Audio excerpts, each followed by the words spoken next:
Supreme court రాజ్యాంగంలోని 5వ భాగం 4వ అధ్యాయం 124 నుంచి 147 వరకు గల నిబంధనలు సుప్రీంకోర్టు గురించి పేర్కొంటున్నాయి. భారతదేశంలో సుప్రీంకోర్టు రెగ్యులేటింగ్ చట్టం 1773 ప్రకారం 1774లో కలకత్తా నగరంలో స్థాపించారు. 1935 భారత ప్రభుత్వ చట్టం ప్రకారం ఢిల్లీలో ఒక ఫెడరల్ కోర్టు స్థాపించబడింది. ఈ ఫెడరల్ కోర్టు స్థానంలో ప్రస్తుత సుప్రీంకోర్టు ఏర్పాటైంది. మన సుప్రీంకోర్టు 1950 భారత రాజ్యాంగ చట్టం ప్రకారం ఏర్పాటైంది. న్యాయమూర్తుల సంఖ్య ప్రారంభంలో న్యాయమూర్తుల సంఖ్య 7, ప్రధాన న్యాయమూర్తితో కలిపి 8. ప్రస్తుతం న్యాయమూర్తుల సంఖ్య 25, ప్రధాన న్యాయమూర్తితో కలిపి 26. నోట్: ఈ న్యాయమూర్తుల సంఖ్యను పార్లమెంటు ఒక చట్టం ద్వారా పెంచవచ్చు లేదా తగ్గించవచ్చు. 1. 1950లో 8 నుంచి 11కు పెంచారు. 1960లో 11 నుంచి 14కు పెంచారు. 3. 1977లో 14 నుంచి 18కి పెంచారు. 4. 1985లో 18 నుంచి 26కు పెంచారు. అర్హతలు: 1. భారతీయ పౌరసత్వం కలిగి ఉండాలి. 2. 5 సంవత్సరాలు హైకోర్టు న్యాయమూర్తిగా లేదా 10 సంవత్సరాలు హైకోర్టు న్యాయవాది పనిచేసి ఉండాలి. 3. రాష్ట్రపతి దృష్టిలో ప్రముఖ న్యాయశాస్త్ర కోవిదుడై ఉండాలి. నియామకం: సుప్రీంకోర్టు ప్రధాన ఇతర న్యాయమూర్తులను రాష్ట్రపతి నియమిస్తారు. నోట్: ప్రధాన న్యాయమూర్తి విషయంలో సుప్రీంకోర్టు ఇతర న్యాయమూర్తులను మరియు హైకోర్టు ప్రధాన న్యాయమూర్తులను రాష్ట్రపతి సంప్రదిస్తారు.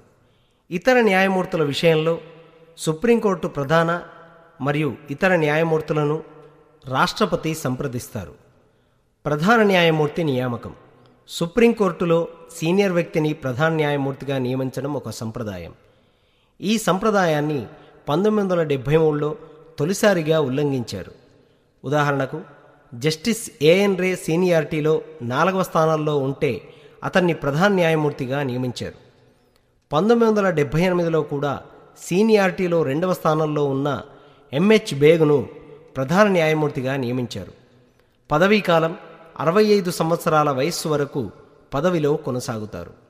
తొలగింపు: ప్రధాన మరియు ఇతర న్యాయమూర్తులు పార్లమెంటుచే అభిశంసన తీర్మానంతో 2/3 మెజారిటీతో పదవి నుంచి తొలగిస్తారు. నోట్: అధికారికంగా పార్లమెంటు సలహా మేరకు రాష్ట్రపతిచే తొలగించబడతారు. ఇప్పటి వరకు ఎవరు తొలగించబడలేదు. వి రామస్వామిపై అభిశంసన తీర్మానం ప్రవేశపెట్టినా అది వీగిపోయింది. వేతనం: ప్రధాన న్యాయమూర్తి 33,000 నెలకు, ఇతర న్యాయమూర్తులకు 30,000 నెలకు. ఈ జీతభత్యాలను భారత సంఘటిత నిధి నుండి గ్రహిస్తారు. ఐటీ ఉండదు. జీతభత్యాలకు రాజ్యాంగ భద్రత ఉంటుంది. పదవీ విరమణ తర్వాత ప్రధాన మరియు ఇతర న్యాయమూర్తులు పదవీ విరమణ తర్వాత సుప్రీంకోర్టులో కానీ హైకోర్టులో కానీ న్యాయవాద వృత్తిని చేపట్టరాదు. ఇతర ప్రభుత్వ ఉద్యోగాల్లో అనగా విదేశీ రాయబారులుగా, విశ్వవిద్యాలయాలకు వీసీగా, కేంద్రంలో మంత్రులుగా, విచారణ సంఘం అధ్యక్షులుగా నియమించబడుతున్నారు. దీనికి గల కారణం రాజ్యాంగం రాసిన మెజారిటీ సభ్యులు న్యాయమూర్తులే. భారత రాజ్యాంగం న్యాయవాదుల స్వర్గం. ఐవర్ జెన్నింగ్స్ సంస్కరణకర్త. సుప్రీంకోర్టు రాజ్యాంగం పట్ల నిబద్ధ న్యాయశాఖగా వ్యవహరిస్తూ సంరక్షణకర్తగా పనిచేస్తుంది. అధికారులు, విధులు: ఒరిజినల్, ప్రారంభ, ప్రాథమిక విచారణ అధికార పరిధి 131 ఆర్టికల్. సుప్రీంకోర్టు కింది విషయాలలో మాత్రమే ప్రాథమిక విచారణ అధికారాన్ని కలిగి ఉంటుంది. ఏ. కేంద్ర జాబితాలోని అంశాలపై ఏర్పడే వివాదాలు. బి. కేంద్ర రాష్ట్రాల మధ్య ఏర్పడే వివాదాలు. సి. రాష్ట్ర జాబితాలోని అంశాలపై ఏర్పడే వివాదాలు. నోట్: 262(2) నిబంధన ప్రకారం నదీ జలాలకు సంబంధించి పార్లమెంటు చట్టాలను రూపొందిస్తే వాటిపై వ్యాఖ్యానించే న్యాయ సమీక్ష అధికారం కోర్టులకు ఉండదు. డి.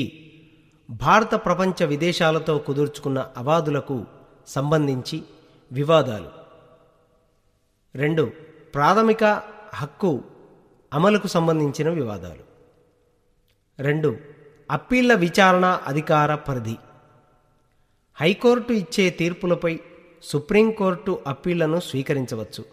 అయితే వాటికి హైకోర్టు అనుమతి ఉండాలి. ఒకవేళ హైకోర్టు అనుమతి నిరాకరిస్తే సుప్రీంకోర్టు 136 నిబంధన ప్రకారం ప్రత్యేక అనుమతి వివాదాల రూపంలో వాటిని స్వీకరించవచ్చు. 132 ప్రకారం రాజ్యాంగపరమైన అనగా నిబంధనలకు అర్థం వచ్చే వివాదాలు. 133 ప్రకారం సివిల్ వివాదాలు. నోట్: కేవలం ఆస్తికి సంబంధించి తగాదా ఉండాలి. ఆస్తి విలువ 1,00,000 ఉండాలి. 134 ప్రకారం క్రిమినల్ వివాదాలు. నోట్: 1. క్రింది స్థాయి న్యాయస్థానంలో ఒక వ్యక్తి నేరస్తుడు కాదని పరిగణించిన సందర్భంలో హైకోర్టు అతన్ని దోషిగా నిర్ధారణ చేసి శిక్ష విధించినప్పుడు, 27 క్రింది న్యాయస్థానంలో విచారణ జరుగుతున్నప్పుడు ఆ వివాదాన్ని హైకోర్టు తన పరిధిలోకి తీసుకొని విచారించి మరణశిక్ష విధించినప్పుడు. 3. సలహా రూపక విచారణ అధికార పరిధి. 143 ఆర్టికల్. నోట్: దీని గురించి రాష్ట్రపతిలో చెప్పడం జరిగింది. 4. Court of record. 129 article. Supreme court గతంలో ఇచ్చిన తీర్పులను రికార్డుల రూపంలో భద్రపరుస్తుంది. వాటిని కోర్ట్ ఆఫ్ రికార్డ్ అంటారు. ఇవి ఆయా వివాదాలలో మార్గదర్శక సూత్రాల వలె మిగిలిన న్యాయస్థానాలు అనుకరిస్తాయి. కావున వీటిని కోర్ట్ ఆఫ్ రికార్డ్ అందురు. ఈ కోర్ట్ ఆఫ్ రికార్డ్ ధిక్కారణ, కోర్టు ధిక్కారణ నేరంగా పరిగణిస్తారు. విచారణ అధికార పరిధి. సుప్రీంకోర్టు ప్రభుత్వం ఏర్పాటు చేసే వివిధ విచార సంఘాలకు అధ్యక్షత వహించి ఆయా వివాదాలకు సంబంధించి ప్రాథమిక సమాచారం సేకరించి ఒక నివేదికను ప్రభుత్వానికి సమర్పిస్తారు. ఉదాహరణకు ఇందిరాగాంధీ హత్య కేసులో దక్కర్ కమిషన్, రాజీవ్ గాంధీ హత్య కేసులో జైన్ అండ్ వర్మ కమిషన్, కేంద్ర రాష్ట్ర సంబంధం గల అధ్యయనానికి సంబంధించి సర్కారియా కమిషన్. ప్రాథమిక హక్కుల సంరక్షణ 32 ఆర్టికల్.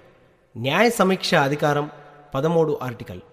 పార్లమెంటు, రాష్ట్ర శాసన నిర్మాణ శాఖలు రాజ్యాంగానికి విరుద్ధంగా చట్టాలు రూపొందిస్తే అవి రాజ్యాంగ వ్యతిరేకమైనవి అని తీర్పు చెప్పే అధికారమే న్యాయ సమీక్ష అధికారం అంటారు. కేంద్ర మరియు రాష్ట్ర కార్యనిర్వాహక శాఖలు రాజ్యాంగానికి, చట్టానికి వ్యతిరేకంగా తమ చర్యలు కలిగి ఉంటే వాటిని చట్ట వ్యతిరేకమైనవి అని తీర్పు చెప్పే అధికారం న్యాయ సమీక్ష అధికారం. ఇతర అధికారాలు, విధులు. సుప్రీంకోర్టు దేశంలో అన్ని న్యాయ వ్యవస్థల కన్నా ఉన్నతమైనది. హైకోర్టు ఇతర స్థానాలు, పనితీరును నియంత్రిస్తుంది. దేశంలో న్యాయవాద వృత్తికి సంబంధించి నియమ నిబంధనలను రూపొందిస్తుంది. రాష్ట్రపతి మరియు ఉపరాష్ట్రపతి 2 పదవులు ఖాళీ అయినప్పుడు సుప్రీంకోర్టు ప్రధాన న్యాయమూర్తి తాత్కాలిక రాష్ట్రపతిగా వ్యవహరిస్తారు. ఢిల్లీ విశ్వవిద్యాలయానికి సుప్రీంకోర్టు ప్రధాన న్యాయమూర్తి ఛాన్సలర్గా పనిచేస్తారు. సుప్రీంకోర్టు మొదటి ప్రధాన న్యాయమూర్తి పరిలాల్ జే కానియా. ఎక్కువ రోజులు పనిచేసిన వారు వైవి చంద్రచూడ్. తక్కువ రోజులు పనిచేసిన వారు doctor K Nagendra Singh. Note: దేశంలో ప్రథమ దళిత ప్రధాన న్యాయమూర్తి, సుప్రీంకోర్టు న్యాయమూర్తిగా పనిచేసిన మహిళ మీరా సాహెబ్ ఫాతిమా బీబీ. జస్టిస్ పిఎన్ భగవతి ప్రధాన న్యాయమూర్తిగా ఉన్న కాలంలో ప్రజా ప్రయోజనాల వ్యాజ్యం ప్రాచుర్యంలోకి వచ్చింది. ఈ భావన అమెరికాలో జనించింది. దీని ద్వారా తమకు తాముగా వారికి జరిగిన అన్యాయంపై న్యాయస్థానాలకు నివేదించుకోలేని వారు తరపున వ్యక్తులు, సంస్థలు న్యాయం కోసం కృషి చేస్తాయి. రాష్ట్ర ప్రభుత్వం రాజ్యాంగంలోని 6వ భాగం 6వ అధ్యాయం నందు 152, 237 వరకు గల నిబంధనలు రాష్ట్ర ప్రభుత్వం గురించి పేర్కొంటాయి. 6వ భాగం 1వ అధ్యాయం 150